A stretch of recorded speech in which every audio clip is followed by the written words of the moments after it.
Hey, what's up? I'm Amin Dillon, and welcome to my podcast. I'm sitting down with the movers and shakers and the stars to chat about life, love, business, and being a total boss. It's raw, it's candid, it's the stories behind the headlines. This is In Conversation.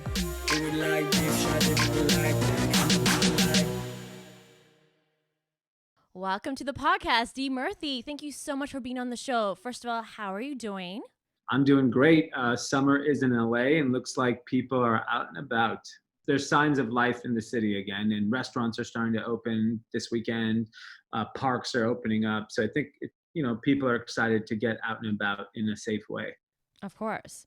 Okay, so let's get down to business because I think everyone knows you for being the guy that has all these businesses on the go. Okay, I lost track. How many businesses do you have? I feel like I counted 9 or 8.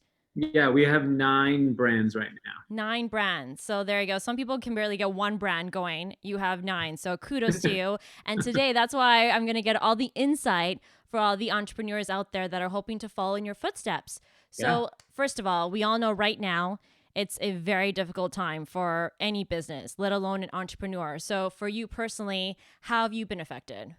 So, right when this happened, the week that the pandemic happened, I definitely panicked. I was really stressed out on trying to figure out, like, what are we going to do? How are we going to kind of survive this? And I was cursing the high heavens. I was really struggling what to do. Then when the governor came out, they said, these are the businesses that are considered essential. And one of the caveats was warehouses that delivered to homes. So we fall in that because our business is all direct to consumer. So we were excited because we were like, oh my God, our warehouse is going to get to stay open. And at that point, we weren't making anything essential in terms of products, but they said you could stay open. We asked people in the city, we asked lawyers, everyone said you can be open. So great. 3 days into that, I get a phone call from people in my warehouse, and they're like, the police are here. They're telling us we have to shut down. And I'm like, why? They said we're not essential. And I'm like, well, the governor says we are. And I didn't want to take any risk on fighting he said, she said. Instead, that was in the morning at like 9 a.m. By noon, we got into the mask business. And by 4 p.m., we sold our first like 5,000 masks on our website. Oh, wow. And it turned into a multi-million-dollar mask and hand sanitizer business overnight. And instead of kind of being angry at the situation, we made the most of it. So instead of complaining, I was like, the world has shifted, the world has changed. We have to change too. Our businesses will be fine. We'll figure out how to handle it and how to maintain some sort of basic kind of function. But there's an opportunity in front of us. We're making made in USA products. So let's take advantage of it. So we ended up building this massive mask business in the last kind of 90 days. And we launched a hand sanitizer brand called Clean Monster. And all of this has happened because of the pandemic. We just took a stand. I personally took a stand and said, I'm not going to take this as a loss. I'm going to take this as an opportunity and figure it out. So it actually, knock on wood, turned out to be kind of a great scenario for us. Oh, yeah, it sounds like it. Can I ask you how many of the bottles of sanitizer and the masks have you sold to date? Well over 1 million. What? Wow. Yeah. All in the US. Our brands sell on our website and places like Amazon, and we ended up building such a good relationship at Amazon that when we were making masks, we were like the only supplier that they could even find. So we were making, at our peak, we were making like 60,000 masks a day. Wow. That's So incredible. we ended up, being such a massive supplier for them because they needed somebody to kind of keep up with the demand. And we were there, we were ready, we're making it in America. We had a nice, easy to wear mask. Our price point was really cheap. We were selling 3 masks for $12, free shipping. So people were like, oh, this is great. This kind of serves the purpose for right now. So it ended up becoming this great opportunity. And then our hand sanitizer, we just launched in the last kind of 10 days, but we're already seeing enormous demand for it. So we're excited about seeing where that goes. But what really, we want to be a part of whatever the new economy is going to be. Like, we're still going to sell clothes and they'll still be our main business, but we found an opportunity, so we wanted to take advantage of it. Let's talk about then the brands, the other brands, especially you were talking about the clothing. So, how has that been affected? So honestly, on the demand side, the interesting thing is if you talk to anyone that sells direct to consumer online, they actually had a lot of success during the pandemic because everyone was sitting at home. People were getting stimulus checks, people were getting paid still. So everyone was like spending money like nobody's business. The problem is that you had to be online to take advantage of it. And all of our business were online. So the brands that had inventory did phenomenal. The brands that didn't have inventory obviously struggled. So we had some supply disruptions in some of our businesses.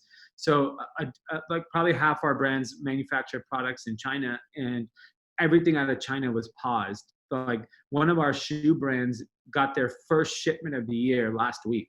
So it's been a very difficult challenge for our overseas production. We make stuff in Italy, that all got shut down. We make stuff in Portugal, that all got shut down. India, Bangladesh, all those places were shut down for a very long period of time. So we had to shift to what we can do locally just to keep some energy and momentum going. So we did that. Now everything seems to be back to normal in terms of our supply chain. But yeah, I mean, our core business, the demand was there. We could have done even more business if we just had the product. Interesting. Now, do you feel like because you're not a new entrepreneur, you've been doing this for what, almost 20 years, maybe Yeah, even as a little kid, who knows? yeah. You've obviously been through it all. A business has gone up and down. And so the big recession in 2008, obviously you were an entrepreneur during that time. What were some lessons you learned during that? Because I assume that was maybe your first major downtime ever. So Yeah, obviously that was a big learning opportunity. What did you take away from that experience? yeah, that was a very challenging time. So we were 6 years into our business. We were actually growing. We were doing millions of dollars in business, and overnight, our entire industry, entire business fell apart. We were selling to department stores, retailers, specialty retailers. Most of them went out of business, and it was devastating. We went from like at that point we had I think 25, 30 employees. We went to like five, and it was scary. It felt like the end of the world, and we really struggled with like, how do we ever get out of this? Like that was the one time in our business history where like this may not make sense to continue. And we just decided we're going to keep trying and throwing darts at everything that we could. So we opened up retail stores because leases were really cheap. We ended up launching another brand, a brand called Young and Reckless, that ended up taking off. And all of that happened because we were just like willing to try anything. And I always told myself, if there is another recession, I'm going to take advantage of it. I'm going to play offense instead of playing defense. And there's like a saying amongst a lot of my friends. It's like it takes you three recessions to know how to take advantage of it. We launched our first one in a recession right after 9/11. We launched then 2008. We just were not smart. We weren't big enough. We didn't have the resources that we have. And then this one we took full advantage of. Like, there's going to be a lot of incredible stories of how people took advantage of the pandemic as opposed to just suffer from it. So, what were some of the maybe the biggest financial mistakes that you made that you definitely want to make sure that other entrepreneurs are aware of and they hopefully can avoid it? Yeah, I mean, I think when everything falls apart, everyone is in the same situation. So what you quickly learn is whoever you're dealing with is going through the same exact thing. So you're not in any unique situation. So everyone has to help each other or everyone is going to fail. And in 2008, there wasn't that type of mentality. People, landlords, vendors, they were still asking for their money. In this recession, what the most amazing thing was, it was like everyone said, we're all going to take the pain. And that made it a hell of a lot easier than it did the last time around. And I think financially, everyone gets very, very overwhelmed when things go south because you owe so much money everywhere and you don't know what to do. The best thing to do is actually communicate with people and be like, I know I owe you this money. I know I can't pay you right now. Let's work out a strategy on how to get you paid back. And then if you communicate and don't hide, then it's more likely they're going to be a team player to help you get back on your feet. Because, for example, if it's a vendor that makes jeans for you and you owe them money, but if you can create an opportunity for them to continue making product, they're more likely to inclined to help you. So I think it's communication to all parties involved is something we learned early on, is like, don't hide from the problem, confront it right away. When a recession comes, everyone gets affected.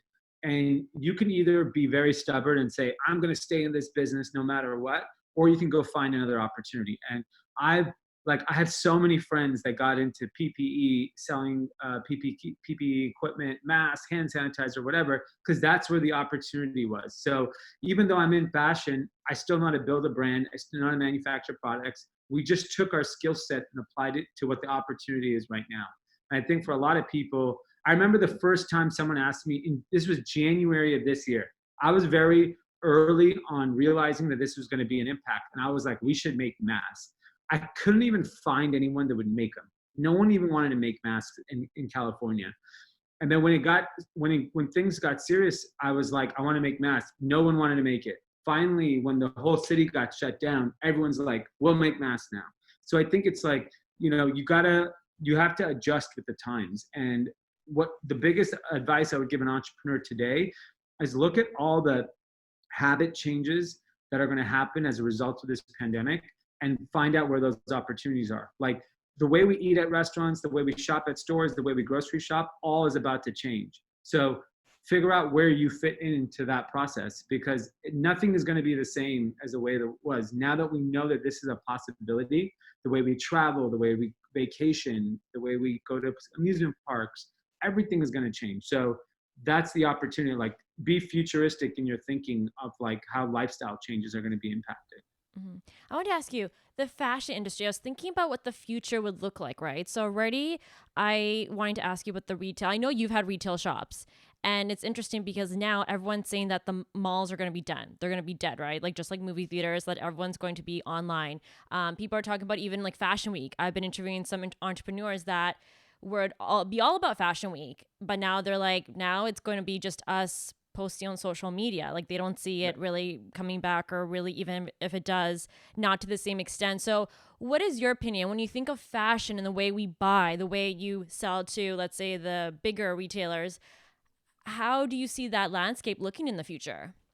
I think retail will still exist. I think all the old dinosaurs will get wiped out. And I still believe that experiences matter. Like, if there was a Coachella tomorrow, it would sell out and no one would give a shit about coronavirus. They would wear the mask, they would go, and they would enjoy it. And so, knowing the thirst that people have for experiences, if there was a football game in Texas, it would sell out. Like, there's certain things that I don't think are going to go away. So when I think about retail, there's a subset of the audience that loves retail experience. The experiences just have to get better.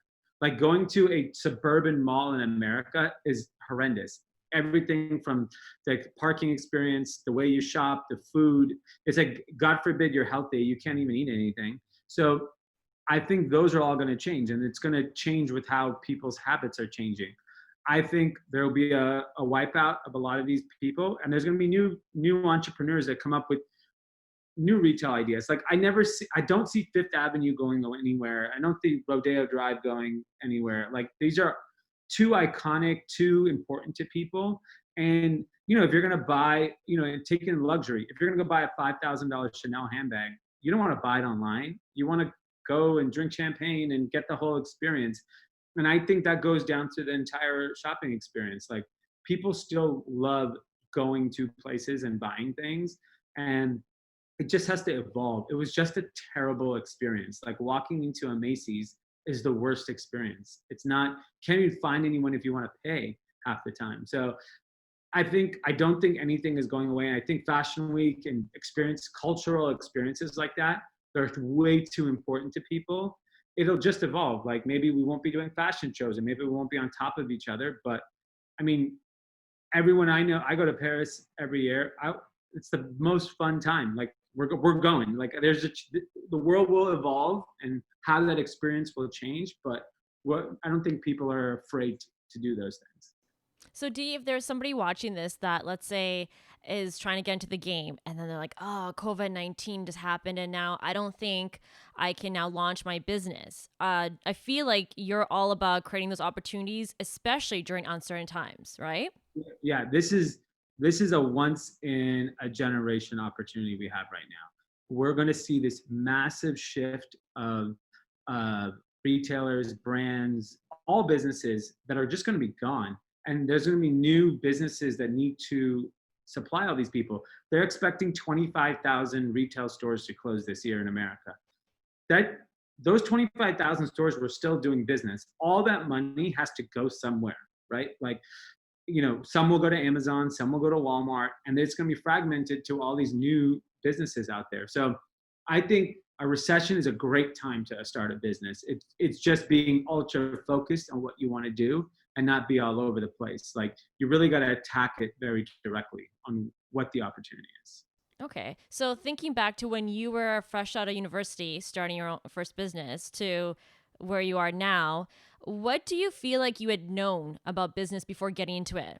I mean, I think the biggest thing is like, when you're young and you start something, you're so arrogant. You have the craziest ego. You think you know everything and you expect things to happen quickly.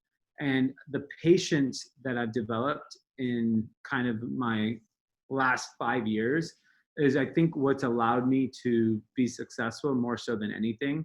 Because I know everything takes time. I'm very patient and I'm hardworking, and I have a very disciplined attitude about approaching things. But I know that it's going to take a very long time. I can't. There's no shortcut to to success. It is what it is. And I think that's what we've learned to apply in our business, is that we will take chances, we will lose, and if we're wrong, we'll shift our strategy and go somewhere else. Like, we won't let our ego and our pride get in the way of making a decision. Because when I was younger, if I had to shut a store or get, drop something, it was all ego driven, because I didn't want people to think I failed. But now I'm more practical in the way I think about things. When you're thinking of milestones, because I feel like, it doesn't matter if you're an entrepreneur or if you're just a career person, you set certain goals or milestones for yourself so you know how you're doing, right? You always want to work towards something. For you, when you're trying to figure out, okay, how do I evaluate my success? When you have that milestone or goal and you don't meet it, how do you keep yourself motivated? Because I'm sure there's days where you're like, D, like maybe you just aren't like doing something well, or maybe this isn't the path for you. Like, I'm sure you have days where you're just not motivated. What do you do? Yeah, I definitely. I mean, I would say the last week with everything happening in the country definitely was a challenge to get motivated. And for me, I think I have a very long-term patient view of our business and how we approach things, that I'm okay with bad days, taking losses. I also love what I do. So even when I'm losing, I still have a very incredible job and incredible life.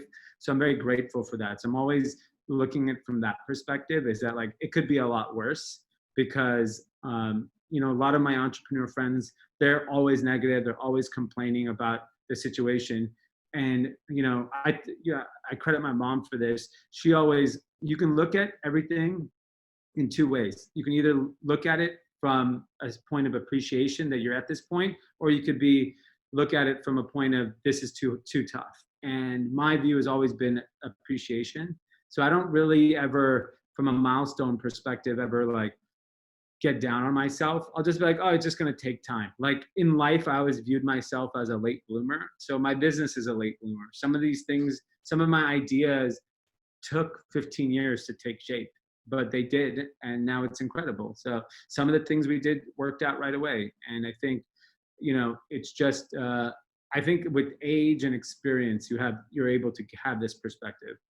I'm glad you mentioned the late bloomer part, because I think that's the one thing that I always want to make sure people understand is you see on social media all these young, kind of sexy entrepreneurs. They make it look so glamorous, right? And then I'm like, yo, if you are like 60, 80, whatever, you decide you want to change. Maybe you always wanted to be an entrepreneur, but your circumstances didn't allow you. Why do you suddenly Yeah. think, oh, if I'm over a certain age, my life's over? So I'm glad you mentioned that. Yeah, I'm actually helping a 60-year-old woman who's in real estate launch her soap business.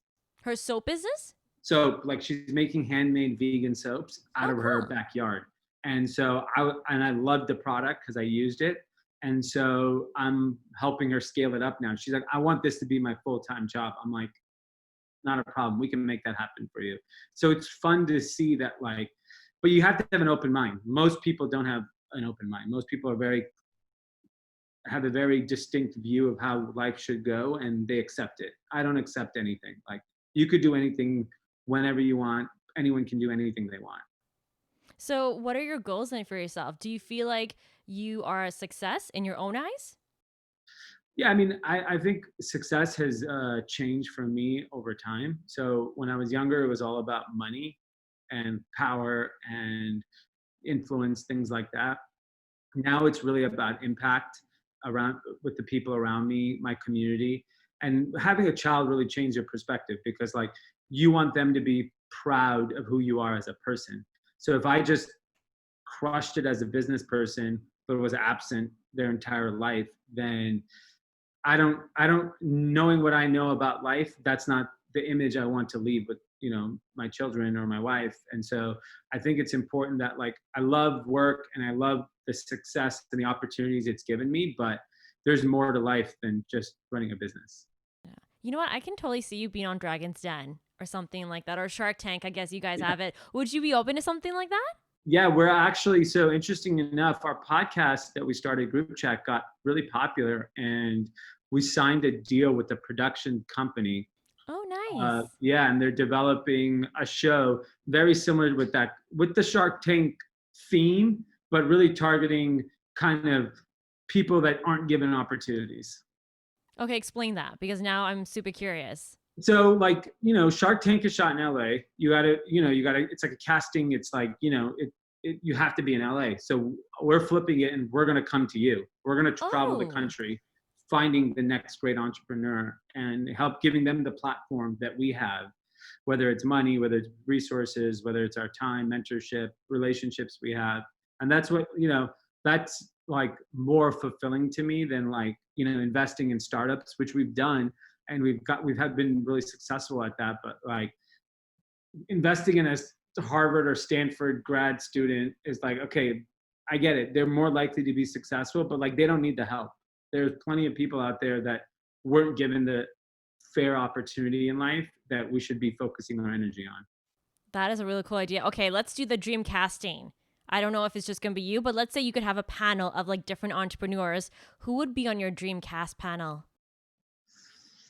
The people that like I really look up to are my friends that Okay. will shoot it straight and not be like, when you become famous or you're a celebrity, you're unable to speak direct anymore. You kind of dance around things. So like I have a friend, Anthony Saleh. He's a music manager and a partner at a fund. He's an incredible like eye for talent. Like that's someone who I would love to have on it. My friend Angelo Satira launched one of the biggest social networks called DeviantArt. Like people like that I look up to that are in my peer group that are able to like speak freely and not worried about the consequences and hurting feelings or just have a very they're in the trenches, whereas sometimes some of the people on TV are so far removed of actual entrepreneurship. Because if you're 60 years old and you're a billionaire, when was the last time you struggled? So it's like I love like young people and young energy and having those types of folks around me. Okay, that's three people though. You need Yeah. like at least two more, and one of them has to be at least a woman. Come on, D. So who's your dream woman to have on the panel? Mine is I really like Emily from Glacier. Oh yeah, yeah. Hmm. Okay, I think she's really sharp. I also really like Risa, who's the chief brand officer of Revolve. Okay. She's helped launch 13 brands for them. Oh, nice. Manages their influencer program.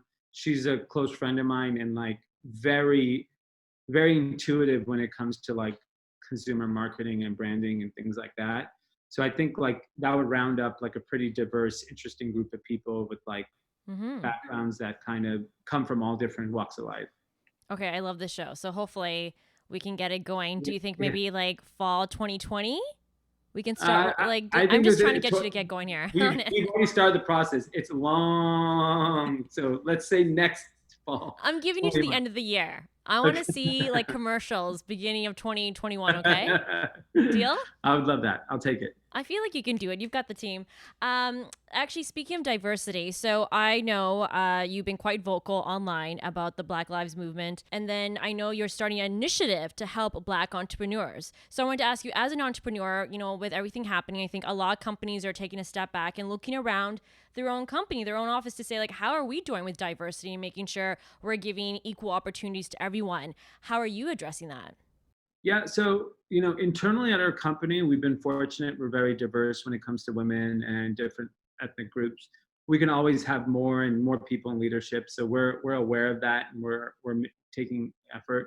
I looked at the situation that was happening around the country, and I thought to myself, like, where can I be most impactful? Donating money is one angle, and we're happy to do that, but it's really about like making a longer term impact. And money is needed for the fight right this second, but I don't know if it solves the systemic problems in our society. So I really wanted to create.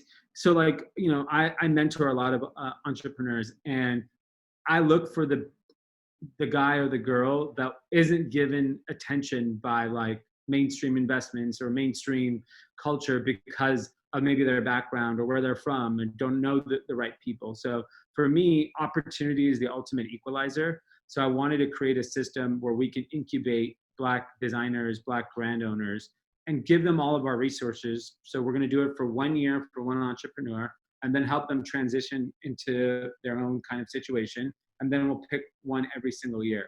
For me, that's like a way, if I can help create the next whatever Menlo Club 5-4 we've done, they're going to employ hundreds of people and change their community and change their life. And I think that to me is like more impactful than giving money. And I think we should give money, and I think the big companies should write the biggest checks because they have it, and they should write billions of dollars to this movement. But like on the ground floor level, we need to create success stories around Black entrepreneurs. I think that's a thing that like not enough people are doing, that I think we can be helpful in, especially in the fashion space, which lacks a lot of diversity. Of course. What about your experiences being a brown entrepreneur? So I know a lot of attention has been on the experiences of the Black community, but I know a lot of people have been also sharing their experiences from the South Asian community. So what about for you? Did you feel that ever in your career there was a discrimination or racism towards you? I would say where we always felt it was in fashion, in the cool kids circle.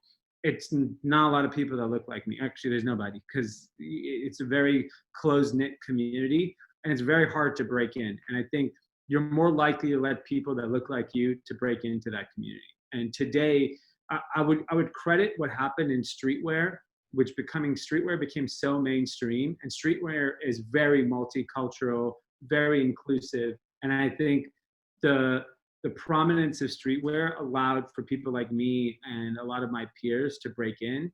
But yeah, we felt it like when I would go to Nordstrom or any of these retailers we used to do business with. I always used to ask, like, do you think it's bad that I go? Should I send the white guy just to be, like I would ask my team that. And there were certain instances, like we had retailers in Nebraska and, big retailers that were based in the Midwest, where I would like, I'm going to send the white guy just to be safe. I don't want them to judge us because of me or, my background. So, and I could have been just self-conscious. I didn't, may not have been real, but it was in the back of my head that I thought it may hurt our business. Mm-hmm. And I think, you know, the thing that ultimately, fortunately, what happens is when you have success, people have to accept you. And so I was fortunate to have success early in my career before we kind of lost it. So when we had that success, people looked at me differently instantly, because they're like, oh, he's from 5-4. They're doing really well. So, or he's from Young and Reckless. So even though I was probably the only brown person in most of these conversations, I saw this as like, oh, this is a breakthrough. There's going to be more people of color in all these situations. And now today there is. Like, I definitely feel I see the diversity in the room when we go to these types of things. I was going to ask you, I was like, do you feel like over the course of your career now, are you seeing more and more diversity, including brown people? Because I feel like still there's underrepresentation for the brown community. Yeah, I definitely feel there is underrepresentation. And I'll tell you, it's not because of lack of talent. It's probably because there's still the stigma that, like, oh, I shouldn't be here. And so some of that is like, in fashion, I meet all these young brown kids that want to break in. They're like, oh, I want to go to Paris. Then I'm like, go. You just show up there. That's how we did it. We didn't ask permission. We just showed up to New York Fashion Week and we said we're here. And I think, and maybe it's because of, the way some of us are brought up and we're told to stay in our lane and really focus on certain things. But like, I think, like, just because I see it on Instagram from a lot of young brown kids, there's a lot of people in the creative space now, whether it's in the arts or whether it's in TV and music and things. So like, there's going to be like a revolution in terms of all the different brown entrepreneurs out there. I definitely see it in fashion. The next generation is definitely coming up. It's also like, it comes down to talent, passion, hard work, which they all have. They just have to have the confidence to do so. That's actually the biggest struggle with minorities, is the confidence, because most minorities don't feel confident they can do things. Like, I was always very confident that I could make it in this industry. And so it was blind confidence. I had no like background to prove that I was actually talented in fashion, but I had the confidence to just go after it. I always joked I have white male confidence. And Where does that's that confidence important. come from, though? Because I feel that too. Like, I feel like just following you on social media, that you are always like, this is the way it is. This is what I think, like take it or Yeah. leave it. And I'm like, where does that come from? Yeah. I mean, I think it just comes from knowing. I think I got exposed in my early 20s to like this group of really successful entrepreneurs. And I was like, oh my God, these people don't care what anyone else thinks. And that's how it's supposed to be. Like, if you feel and act a certain way, that's who you are, and don't be afraid to be that person. And I'm okay with the consequences that comes if people don't like the way I think or talk. And I'm happy to have those conversations with those people. A lot of people are too worried, especially on social media. I can't say this, I can't do this. Why? Like, who's telling you that? You have a committee that you have to answer to when you post on social media? And mine is like, if that's how I feel, I have to share it. Like, I can't hold back. Hmm. What about being light? Because you are the face of your brand. So when you're outspoken, I think that's why a lot of people hold themselves back, because they're just worried that future opportunities may be impacted if they're too out there, because sometimes people don't like outspoken people, right? And so I think it's the likability aspect. What do you think? Yeah, I think likability is extremely important, but I also put in the work to build the community I have. So, I'll get hundreds of DMs every single day, maybe agreeing, disagreeing, maybe asking for help, and I respond to everyone. I Oh, do find you? time, Nice. yeah, I find time to really build the relationship with these people. And, whether it's my run club, whether it's the podcast listener, whatever it is, I think it's important that like if you put in the work with the community, then people will support you because they're like, I talked to this person. They actually do get it. And even people who disagree with me will DM me privately, and we'll have a discussion, and I'm like, this is why I got to this point. And they're like, I disagree with you, but I respect your decision to go that way. So I think if you're willing to have an open dialogue, it's not like I'm trying to be like a tyrant on my opinions. I just have strong opinions, and I'm okay for someone else to have an opposing one. And I'm not going to begrudge someone for having that, but it's important to listen to other people. And a lot of it is like, people want to be the face or be famous, but they don't want to put the work in building the ground, the groundswell movement of your community that you're building. So it's like, I always use this analogy of when I was younger in the 90s, I was watching CNN and I saw Bill Clinton was running for president at this time. And this woman who's a Republican says she's voting for Bill Clinton. So the CNN reporter goes, "Why are you voting for Bill Clinton? You're traditionally conservative." And she goes, "Because I met him."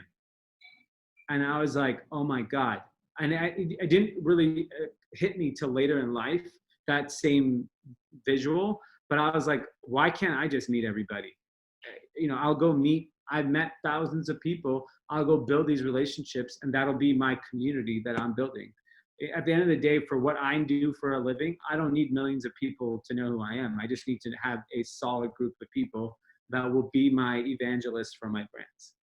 Okay, this is something I'm really passionate about because I feel like one of the things that our community lack in is mentorship.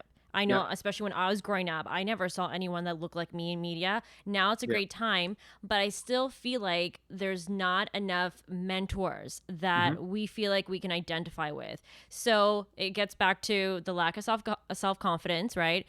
Our community, especially if you're children of immigrants, we didn't grow up knowing that, hey, like we have connections at all these like companies. Most of the time, our Yeah, parents came here, worked their whatever survival jobs, and then what happens to the kids? Are they going yeah, to have mentors from those survival jobs? Not likely. So, yeah. I'm so glad to hear that you're mentoring, but I want to ask you for yourself, did you feel like there is a group of mentors that you can go to? And then, if so, what was the secret in creating those relationships? Because this is something I want other entrepreneurs to do too, that you need to reach out and talk to people that have been there before. That's the best way to learn. I would say because I started my business 18 years ago, there wasn't this communal effort there is today by successful people to actually help the next generation. In Yeah. fact, I would say I was squashed by my superiors in my industry. Like they were not helpful to me at Mm. all. I think they viewed me as a threat, not as someone that was just why can't we let everybody win? And I went and sought out the Indian entrepreneurs in fashion to become friends with them, and it backfired. Actually, it didn't actually help. So it was really sad to experience that. So that's why I was I was very focused on like I'm going to help the next generations one way or the other. It doesn't matter if brown, white, black, whatever. If I can help somebody, I'm going to help them. And that really made me realize it's all about my relationships. And I think a lot of people are afraid to reach out to people. When I was younger, when I was in college, I would just email everybody and say, oh, I want to meet you. And they'd be like, why? I'm like, because I'm starting a tech business. I wasn't even starting it, but I knew if I said that, they would sit down with me. So I'm a big believer of reaching out to people and throwing darts to see who responds. And maybe a few will, and build relationships with people. And like I think the one thing that people, young people, think about networking is they always go and try to reach the most successful people they can. Those people never help you. They don't have the time. It's not that they don't want to. They physically don't have time. They're older. They might have families. They just don't have the resources to put time into you. It's more about finding your own peers that think and act like you, and you guys can all come up together. Like my circle of friends are all successful. It's not by luck. It's because we all found each other and helped each other's businesses grow. And so people always like, man, you're so lucky. All your friends are successful. I'm like, that didn't happen by accident. Like I made that happen. I gravitated to people who think and thought like me. I think that's really important. I'm glad you're mentioning that. That's why the podcast is so great. I love your podcast. You keep Thank it you. very real. And I know I come from a business background too, but I still like whenever I'm listening to episodes, I find I'm agreeing. Or sometimes I'm like, oh, okay, haven't thought Yeah. about that in a while, but he's totally right. Why the podcast? You're so busy. So why were you like, I need to now do this podcast? Because I know podcasts take a lot of work. I do one myself. It's a Yeah. lot of work. So why do it? So about 4 years ago, 3, 4 years ago, we were spending an enormous amount of money on marketing on Facebook. And the customer acquisition costs kept going up and up and up and up. And I was like, this is not sustainable. Like, we can't spend money like this anymore. And so we tried influencers. I tried television. I tried everything under the sun. And the one thing that we lacked that other brands did have in this new age of e-com was a face. And I was like, who could I have be the face? And I'm friends with a lot of big celebrities. And, I was like, you know what? I don't think they're going to put the work in that's going to be required to be the face of this brand. And I said, the only person that will do it is me. So I essentially had to figure out how to become famous. And that was like literally like my path. I was like, what can I do where people will connect with me? I was like, people aren't going to follow me because of the way I look or the way I dress. Like, it's not unique. I'm not like some great looking person. I have to be realistic on where people will gravitate towards me. So I was like, okay, people like to hear the information or my experiences. And so we ended up at podcasting. Like we thought about YouTube vlogging, and like, I had just gotten married and I was having a child. Like my life wasn't, if I was vlogging in my 20s, it would have been the coolest vlog ever. But as a family person, it's not going to help me sell clothes. So podcasting became the way that I could build a following. And what I realized was that, for the first year, we didn't have that many listeners, but we were so disciplined and we kept at it. We kept at it, kept at it. Year goes by, people would stop me and be like, oh, listen to your podcast. I was like, okay, the numbers don't really look like we're doing that well. Finally, a year goes in, a few thousand listeners start listening, and we have our first Black Friday sale after the podcast. We have this monster Black Friday, like record numbers for our company, which was big numbers. And and people were messaging me and goes, oh, I bought this because of the podcast. I wanted to support you. And I was like, oh, this is how it happens. And now it's like any brand, any product I launch, the podcast community supports me first, and they go push it out to their communities. And that's the real reality of like building community. If you actually build it, and like now this November will be 3 years on the podcast. This August will be 3 years of our run club. So it's like 3 years of like every single day pushing and focusing on this stuff has built like an army of people that support what we do and are able to really build our brand off of it. And I think that's kind of, why I did it. I didn't know what the journey would be or why, and now it's leading down many different opportunities, because you never know who listens. Like I've met, I always had a really incredible network, but it just like exploded when the podcast started to grow. Like, because I'm traveling, people would be like, oh my God, you're in New York, come to my office. And I go in, it's the CEO of like LVMH. And it's like things like that just happened because of the podcast. Like I'm meeting more interesting people than I ever did. And people are like, oh, how much? It's great money doing podcasts. I'm like, sure, if you're Joe Rogan, you make a lot of money doing podcasts. But what it really does is open doors for you. And if you're smart enough to create opportunities from it, you can make more money doing that than any podcast. Like, I would consider, we're not top 10 podcasts, so we don't make top 10 ad revenue. But like I've made way more than a top 10 podcaster because of all the opportunities. And that's really where we've capitalized on it. Okay, which has been the episode that has been the top either talked about or rated one? Our number one episode was actually last week talking about the Black Lives Matter movement, because I think, we do have a predominantly white listener base, male and female. And I think for a lot of them they're trying to understand and digest how to apply it to their life. And so I got so much feedback of like, wow, like this was actually helpful because I don't even understand what's going on. Because if you don't live in a metropolitan city and have Black friends, you have no concept of what's going on. And I think we had some really great guests that explained that. And I think the beauty of our show is that we have the flexibility to talk about anything. And so we give people real kind of real tactical things to have conversations with, whether it's finance, politics, fashion, or what's happening in our society. I think it's important for people to hear it from a perspective. Like we're obviously very liberal people, but we understand the other side of it. So I think it's, important, those discussions. And then shockingly, maybe because we're from LA, the Kobe Bryant episode was actually one of our biggest episodes, because I don't think people realized what Kobe meant to people in LA. And I think that was an interesting historical type of context. And then honestly, anything to do with Coachella, our episodes are the biggest. We're such big fans of the festival and what the cultural importance are. And then the CEO of Revolve always comes on during Coachella time. So I think those things have, culturally are important for our listeners. That's really interesting. Who is the dream guest? There's got to be someone on your bucket list that you would love to sit down with, right? So who would that be? Yeah, great question. I'd say Mark Zuckerberg. Ooh, have you met him? I've not met him.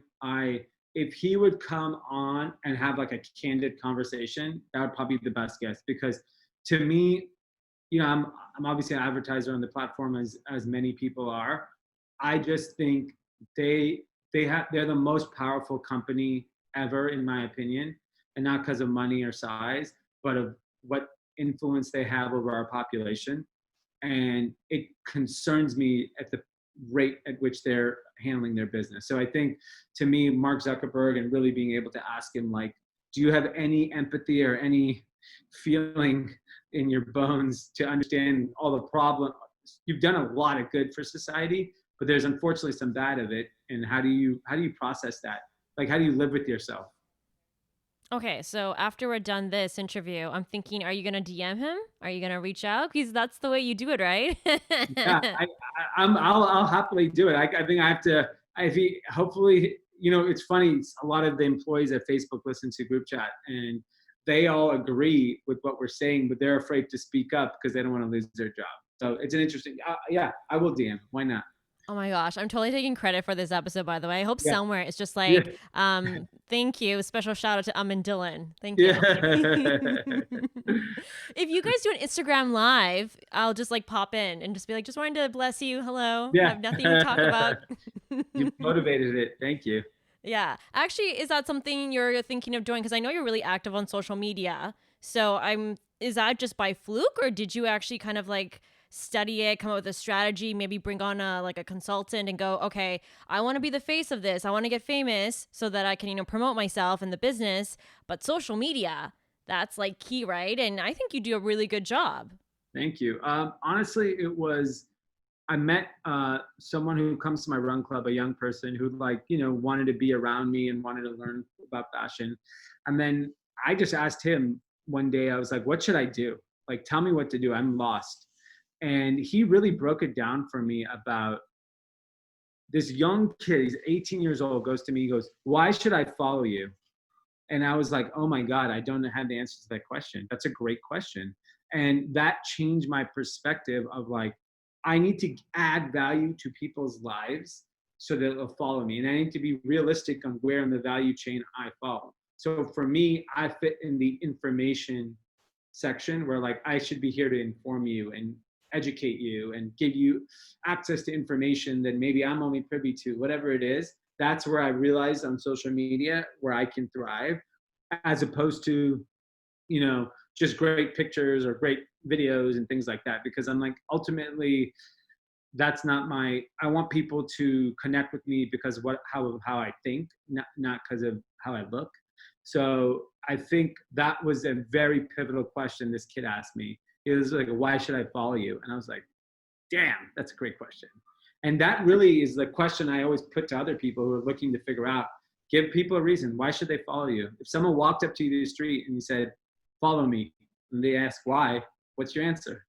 That's a really tough question. Yeah. Wow. Okay, I'm going to start asking everyone this question now. Be like, Yeah. why should people follow you? I feel like we're going to have breakdowns. And they're like, I don't know. Don't follow me. But see, the thing about social media is I love the fact that it's opened so many doors for people. Like before it had to be like you got to know someone or maybe have a degree or whatever. And now it's like, hey, if you've got an idea, you've got this whole free platform that you can just sign up for. You don't even have to have money. You don't have to pay for ads. You can just create an account and start getting people to like follow you by posting. But on the other end, I know there's people that don't like to be so out there. Like, so you're used to being out there, and I can tell it's your personality. Like, you're very confident, you put yourself out there, but I know there's people that aren't like that. So, how do you get over it? I think it's really practice, because, like, I was a very private person till like 3.5 years ago. Like, I didn't really share my life. My Instagram or my Facebook was for my friends and family only. And it was literally that kid was like, turn the phone to you and start talking. And I was like, okay. And my friends, made fun of me. They're like, what are you doing? This is ridiculous. And then I just kept doing it and doing it and doing it. Then one day they're like, oh, I listened to your podcast. I read your post. I read this. And I was like, oh, okay, now it's accepted. You do it enough, people accept you. But in the beginning, it's just awkward. And people are like, why are you doing that? You're corny, you're this, you're that. And so I just got over that really quickly, and I said, I'm committed to doing this. It's going to take a long time, so let's just start the process. Okay. Yeah, I think that's interesting when people are like, I want to keep my life private, right? It's like, I don't want, like, let's say my family to be out there or to be vlogging and everything, right? I know a lot of people in this business that hate doing like media interviews or doing Yeah, like appearances. They just want to put out the content. I'm like, okay, like even when I interview people, sometimes like we'll put a request in for like a big star. And like, if they don't actually actively have something to promote, they are like gone. yeah, And only when they like come up or like their agent gets back to me and is like, hey, do you want to interview so and so? I'm like, they've got something to promote. And so it's always yeah. interesting to me. But there's other people that even if they have nothing to promote, they just are so open. They're like, sure, I'll talk about anything, right? So I find there's two different personalities. And unfortunately, because of social media, I do feel like people always expect you to be out and about and always sharing. It's like share, share, share.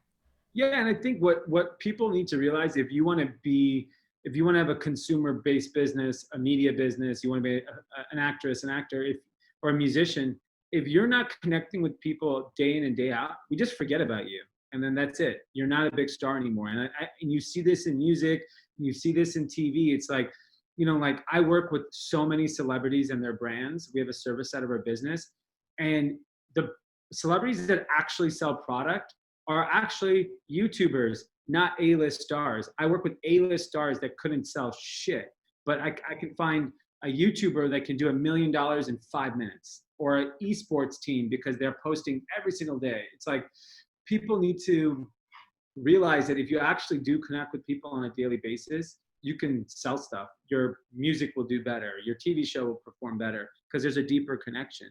And I think that's really where I think a lot of people don't understand social media. Do you think influencer culture is over? I think it's only going to get bigger. I think, Really? yeah, I think it's going to evolve. Like it'll evolve. Like it's just not going to be about like, oh, look how great I look in this bikini, or look how great my abs are, or whatever it is. It's going to be, I think there's going to be thought leaders for every category, every space.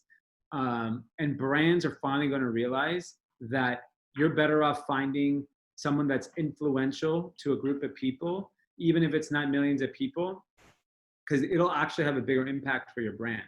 And like I know a lot of brands that work with mommy bloggers. Mhm. Mommy bloggers have so much influence over other mothers, For sure. and those women deserve to get paid top dollar, because if you want to launch a product in that space, if these women don't approve you, I mean, I don't know if people are going to go to like, I don't know, like I'm trying to think of a famous actress like Angelina Jolie, who's A plus, probably charge millions of dollars to do something, but she's not active on social media. People don't really know Angelina Jolie. She's like an old school star.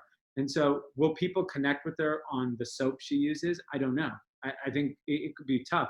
But a woman that shares her raising of her children every single day, and she connects with people, is more likely to probably sell more product.